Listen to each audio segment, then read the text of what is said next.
My broke boyfriend cheated on me with my childhood best friend for months. So I screwed his golden child brother and realized I dated the wrong sibling. My boyfriend and I have been together for nearly 10 years and our relationship went to complete poop after all those years. We were high school sweethearts and we had a good relationship up until I completed college. Adulthood put a stain on our relationship since he refused to work.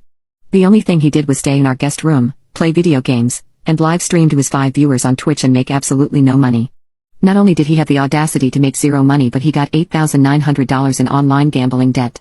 I was heavily irritated with him and we started arguing a bunch. We couldn't be in the same room at the same time without blowing up at each other and going days without speaking. We tried therapy and it didn't work. I knew he wanted to break up with me but couldn't because we lived together and I helped get out of gaming debt.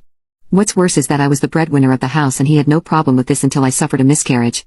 All of a sudden, he couldn't stand that I was overworking myself, though we would literally be homeless if I wasn't, and he degraded me, saying I wasn't a real woman if I couldn't even do what my body was programmed to do. According to him, I caused the miscarriage to myself and it was all my fault. After this, he refused to sleep in the same bed as me because he didn't find me attractive anymore and was actually disgusted by my body. I was depressed for months leading up to this and cried myself to sleep because I felt like I wasn't even good enough. I guess he felt like verbally abusing me wasn't good enough, but started having an affair with my best friend since kindergarten. He was stupid enough to leave his messages and iCloud sync to the iPad, so I could access his texts without even trying. His mood had changed overall, like he was sleeping with somebody. We weren't being intimate, so it was obvious there was someone else. I slumped around for 3 weeks before cheating on him as well.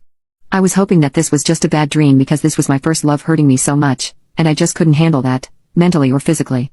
Last weekend, he told me he was going out of town to see his dad, but because I read his messages, I knew he was lying and was actually going to spend the weekend with my best friend. That's when my end of the cheating began. I called his brother over to help me install something, but that was just an excuse to get him here. His brother always flirted with me and he was more attractive than my boyfriend.